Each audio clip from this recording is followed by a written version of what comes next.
Android pen testing Frida use ചെയ്തുകൊണ്ട് എങ്ങനെ നമുക്ക് പെൻ ടെസ്റ്റിംഗ് നടത്താം എന്നുള്ളതിന്റെ നെക്സ്റ്റ് ലാബാണ് നമ്മൾ ചെയ്യുന്നത്. സോ ഞാൻ എന്ത് ചെയ്യണം, ആദ്യം നമ്മൾ ടാർഗറ്റ് കണക്ട് ചെയ്യണം.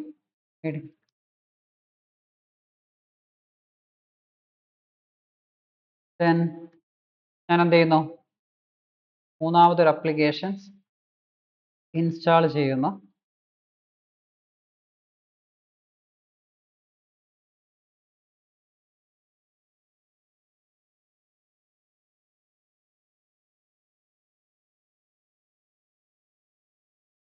ചലഞ്ച് 3. ഓക്കെ, ഫ്രിഡ ലാബ്സിലെ മൂന്നാമത്തെ ടൂളാണത്, അല്ലെങ്കിൽ മൂന്നാമത്തെ അപ്ലിക്കേഷൻ ആണ്. സോ ഞാൻ എന്ത് ചെയ്തു, ഇവിടെ ആ ഒരു അപ്ലിക്കേഷൻ ഇൻസ്റ്റാൾ ചെയ്തു എൻ്റെ എമുലേറ്ററിൽ. ദെൻ നമുക്ക് എന്ത് ചെയ്യണം, ഇതേ അപ്ലിക്കേഷന്റെ റിവേഴ്സ് എഞ്ചിനീയറിംഗ് നടത്തിയിട്ട് അതിന്റെ കോഡ് എങ്ങനെയാണ് അത് വർക്ക് ചെയ്യുന്നത് എന്നുള്ളൊരു കാര്യം മനസ്സിലാക്കണം. ഓക്കെ, ഇവിടെ നമുക്ക് എന്ത് ചെയ്യാനുണ്ട്, ഒരു flag കണ്ടുപിടിക്കാനുണ്ട്.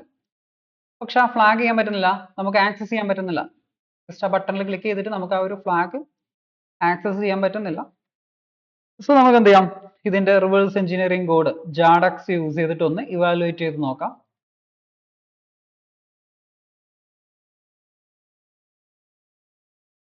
Then source code,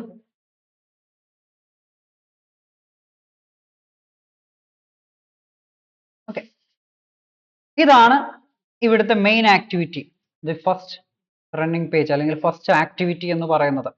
okay, നമുക്കിവിടെ കോഡ് കാണാനുണ്ട്. നമ്മൾ ഈ ഫ്രിഡ യൂസ് ചെയ്തിട്ട് പെൻ ടെസ്റ്റിംഗ് നടത്തുന്ന സമയത്ത് നമ്മൾ നേരിടുന്ന ഒരു വലിയൊരു പ്രശ്നമാണ്, നമുക്ക് എന്ത് ചെയ്യണം, ഈ കോഡ് മനസ്സിലാക്കിയിട്ട്, ഇവിടെ കോഡ് ഡീറ്റെയിൽ ആയിട്ട് നമ്മൾ ലൈൻ ബൈ ലൈൻ മനസ്സിലാക്കിയിട്ട് അതിനനുസരിച്ചിട്ടുള്ള ഒരു ജാവാസ്ക്രിപ്റ്റ് കോഡ് ഡെവലപ്പ് ചെയ്യുക എന്ന് പറയുന്നത് ജാവാസ്ക്രിപ്റ്റ് അറിയാത്തവർക്ക് വളരെ രീതിയിൽ ബുദ്ധിമുട്ടുള്ള ഒരു കാര്യമാണ്. ഓക്കെ, അപ്പൊ നമ്മൾ എന്ത് ചെയ്താൽ മതി, ഈ ഒരു കോഡ് നമുക്കറിയാലോ, ഇന്ന് ഒരുപാട് AI പ്ലാറ്റ്ഫോംസ് ഉണ്ട്. നമുക്ക് സ്വന്തമായിട്ട് ജാവാസ്ക്രിപ്റ്റ് അറിയണമെന്നില്ല. നമ്മൾ എന്ത് ചെയ്താൽ മതി, ഇതേ കാര്യം നമുക്ക് അവിടുത്തെ ഒരു തീം മനസ്സിലായാൽ മതി. നമുക്ക് ഇവിടെ എന്താണ്, ഇവിടെ ഒരു ഫംഗ്ഷൻ ഉണ്ട്, ചെക്കർ എന്ന് പറഞ്ഞിട്ടുള്ള ഒരു കോഡ് ഇവിടെ റൺ ചെയ്യുന്നുണ്ട്. ദെൻ ഇവിടെ എന്ത് വർക്ക് ചെയ്യുന്നുണ്ട്, കുറച്ച് സ്ക്രിപ്റ്റുകൾ വർക്ക് ചെയ്യുന്നുണ്ട്. സോ ഇത് റൺ ചെയ്ത് കഴിഞ്ഞാൽ നമുക്ക് നെക്സ്റ്റ് ആക്ടിവിറ്റിയിലേക്ക്, അടുത്ത ആക്ടിവിറ്റിയിലേക്ക് പോകാൻ സാധിക്കും. അടുത്ത ആക്ടിവിറ്റിയിൽ പോയി കഴിഞ്ഞാൽ നമുക്ക് ഫ്ലാഗ് കാണും. അത് നമ്മൾ നമ്മളുടെ ആ ഒരു സ്ക്രീൻ വെച്ചിട്ട് നമ്മൾ മനസ്സിലാക്കിയ ഒരു കാര്യമാണ്.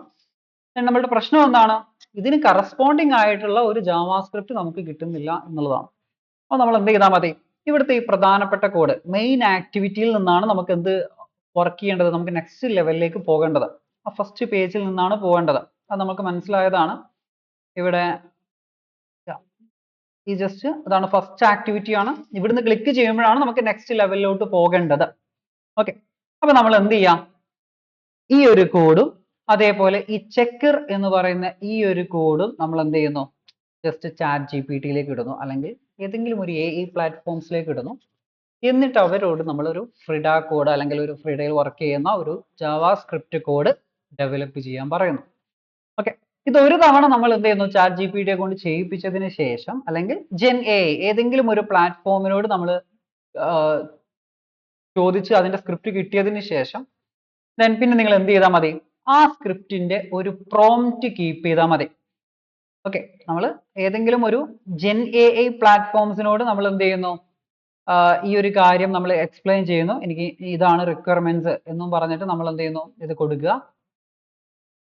ദെൻ അതിനുശേഷം നമ്മൾ എന്ത് ചെയ്യാം, അവിടെ നിന്ന് ഒരു പ്രോംപ്റ്റ് ക്രിയേറ്റ് ചെയ്താൽ മതി. ഓക്കെ, അങ്ങനെ ഞാൻ ക്രിയേറ്റ് ചെയ്ത ഒരു പ്രോംപ്റ്റ് ആണ്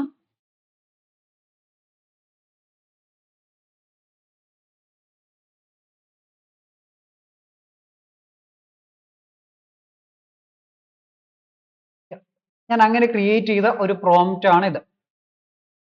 ഓക്കെ, ഞാൻ എന്ത് ചെയ്തു, ഇതേപോലെ ഈ കോഡ് എന്ത് ചെയ്തു, ChatGPT-യിൽ കൊടുത്തിട്ട് ഏതാണോ നമുക്ക് സംശയം ഉണ്ടായിരുന്ന കോഡ്, ആ കോഡ് നമ്മൾ ChatGPT-യിൽ അല്ലെങ്കിൽ ഏതെങ്കിലും GenAI പ്ലാറ്റ്ഫോംസിൽ കൊടുക്കുക. ദെൻ അവരോട് ഇതിന്റെ ഒരു ജാവാസ്ക്രിപ്റ്റ് ക്രിയേറ്റ് ചെയ്യുക എന്ന് പറഞ്ഞു. സോ എനിക്ക് കിട്ടിയ ഒരു പ്രോംപ്റ്റ് ആണത്. ഓക്കെ, ഞാൻ എന്ത് ചെയ്യുന്നു, ഈ പ്രോംപ്റ്റ് വെച്ചിട്ട് ഇത് റൺ ചെയ്യുന്നു. ഓക്കെ, ഞാൻ ഈ പ്രോംപ്റ്റ് ഇവിടെ കൊടുക്കുന്നു. ദെൻ അവസാനം എന്താണ് പറഞ്ഞത്, സോഴ്സ് കോഡുകൾ കൊടുക്കണമെന്ന് പറഞ്ഞു. അവിടെ ഞാൻ എന്ത് ചെയ്യുന്നു, സോഴ്സ് കോഡുകൾ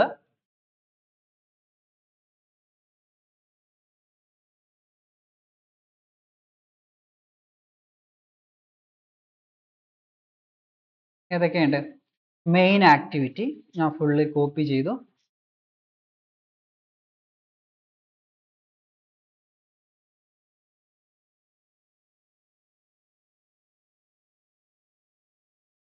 മെയിൻ ആക്ടിവിറ്റി ഞാനവിടെ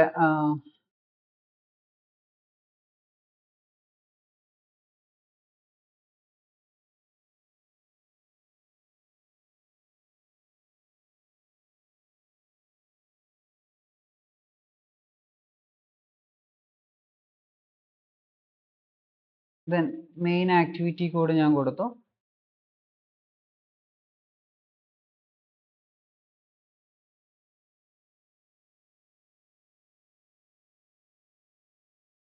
ദെൻ ഇവിടെ ഒരു കോഡും കൂടി ഉണ്ടായിരുന്നു, നമുക്ക് അതും കൂടി ഈ കോഡിൽ യൂസ് ചെയ്യുന്നുണ്ട്. മെയിൻ ആക്ടിവിറ്റിയിൽ നമ്മൾ ചെക്കറും കൂടിയും അവർ എന്ത് ചെയ്യുന്നുണ്ട്? യൂസ് ചെയ്യുന്നുണ്ട്. സോ ഞാൻ ആ ഒരു കോഡും കൂടി നമ്മൾ കൊടുത്തു.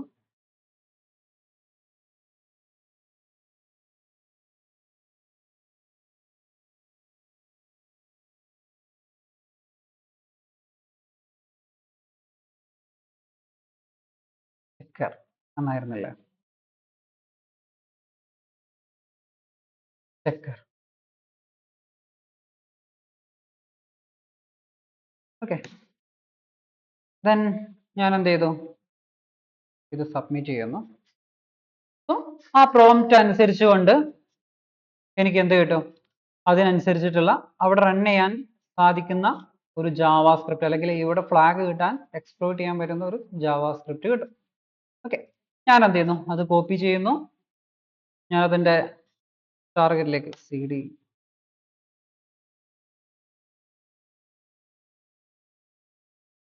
നാനോ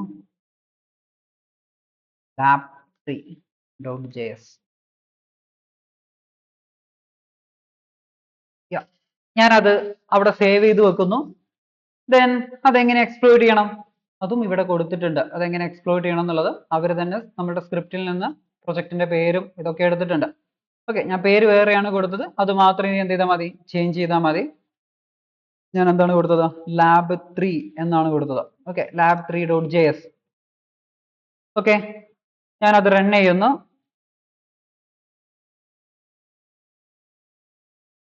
ഫ്രീഡ കണക്റ്റഡ് ആണോ? സോറി, നമ്മൾ ഫ്രീഡ റൺ ചെയ്തിട്ടില്ല.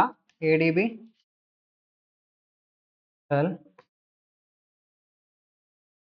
root PD data local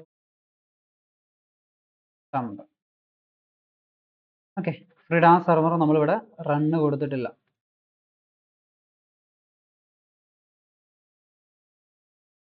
okay, നമ്മൾ ഫ്രീഡ സെർവർ റൺ ചെയ്തു. ഇനി നമുക്ക് എന്ത് വേണം?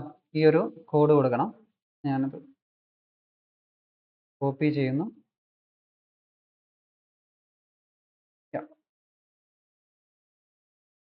നമ്മൾ എക്സിക്യൂട്ട് ചെയ്തു.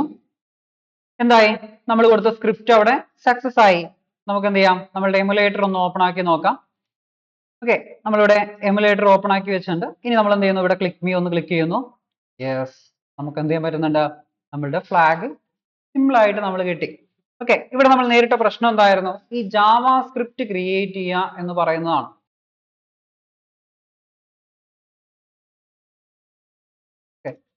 സോ ഇതുപോലെ ഒരു ജാവാ സ്ക്രിപ്റ്റ് നമുക്ക് ക്രിയേറ്റ് ചെയ്യൽ നമുക്ക് ബുദ്ധിമുട്ടാണെങ്കിൽ, നമ്മൾ പഠിച്ചിട്ടുണ്ട് അല്ലെങ്കിൽ നമുക്ക് മനസ്സിലാക്കിയിട്ടുണ്ട്, നമ്മളൊരു ബിഗിനറായി നിൽക്കുന്ന സമയത്ത് നമുക്ക് സൈബർ സെക്യൂരിറ്റി ഫീൽഡിലേക്ക് ഒരു കോഡിങ് അത്ര ഇമ്പോർട്ടൻസ് ഇല്ല. പക്ഷെ നമ്മൾ ഒരു കോഡ് കണ്ടു കഴിഞ്ഞാൽ മനസ്സിലാവണം ഇത് ഏത് കോഡാണെന്നുള്ളത്. ഇത് ജാവാ സ്ക്രിപ്റ്റ് ആണോ, PHP ആണോ, പൈത്തൺ ആണോ, അങ്ങനെയുള്ള ഒരു കോമൺ സെൻസ് നമുക്ക് വേണം. അല്ലാതെ നമ്മളൊരു കോഡിൽ ഒരു പ്രോ ഹാക്കർ ആവേണ്ട ആവശ്യമില്ല. നമ്മൾ കരിയർ തുടങ്ങുന്ന സമയത്ത് അല്ലെങ്കിൽ നമ്മൾ ഈ പെൻ ടെസ്റ്റിംഗിലേക്ക് ഇറങ്ങുന്ന സമയത്ത് നമുക്ക് ഇതേപോലെ ഒരു ഡീപ്പ് നോളജ് കോഡിങ്ങിലൊന്നും ഉണ്ടായിക്കോണമെന്നില്ല. പക്ഷെ നമ്മളൊരു പ്രോ ഹാക്കർ ആവുന്ന സമയത്ത് നമുക്ക് നിർബന്ധമായിട്ടും വേണ്ട ഒരു സ്കില്ലാണ് കോഡിങ്ങുകൾ മനസ്സിലാക്കാനും അതേപോലെ കോഡ് എഴുതുക എന്ന് പറയുന്നത്. എന്നാൽ ഇന്നത്തെ കാലത്ത് നമുക്ക് അതിനും പ്രശ്നമല്ല. അതിന് നമുക്ക് different type of gen AI platforms തന്നെ അവൈലബിൾ ആണ്. അല്ലെങ്കിൽ മറ്റു AI മോഡൽസുകൾ നമ്മൾ സെൽഫായിട്ട് മാനേജ് ചെയ്യാൻ പറ്റുന്നൊക്കെ AI മോഡൽസുകൾ അവൈലബിൾ ആണ്. അത് വെച്ചിട്ട് നമുക്ക് എന്ത് ചെയ്യാം? സിമ്പിൾ ആയിട്ട് കോഡും കിട്ടും. ഓക്കെ, അങ്ങനെ നമുക്ക് AI യൂസ് ചെയ്തുകൊണ്ട് ഇതേപോലെ പെട്ടെന്ന് തന്നെ നമുക്കറിയാത്ത മേഖലകളിൽ കൂടി ഉൾപ്പെടുത്തിയിട്ട് പെൻ ടെസ്റ്റിംഗിന്റെ ഭാഗമാക്കി മാറ്റാൻ സാധിക്കും. ഓക്കെ, ഇവിടെ നമുക്ക് എന്തായി? ഫൈനലി നമ്മളുടെ ഫ്ലാഗ് കിട്ടി. അപ്പൊ ഇതുപോലത്തെ പ്രോംപ്റ്റുകൾ നമ്മൾ എന്ത് ചെയ്യണം? സൂക്ഷിച്ചു വെക്കണം. അത് നമുക്ക് വീണ്ടും ആവശ്യം വരും. ഇനിയും നമ്മൾ ഇതേപോലെ കംപ്ലീറ്റ് കാര്യങ്ങൾ ഈ ജെൻ എ പ്ലാറ്റ്ഫോംസിൽ പറഞ്ഞു കൊടുക്കേണ്ട ആവശ്യമില്ല. ഒരു തവണ നമുക്ക് എന്തെങ്കിലും ഒരു സക്സസ്ഫുൾ ആയിട്ടുള്ള റിസൾട്ട് ജെൻ എയിൽ നിന്ന് കിട്ടി കഴിഞ്ഞാൽ അതിന്റെ പ്രോംപ്റ്റ് നമ്മൾ കീപ്പ് ചെയ്ത് വെക്കുക. നമുക്കത് എപ്പോഴെങ്കിലും ഒക്കെ ആയിട്ട് ആവശ്യം വരും. ഓക്കെ.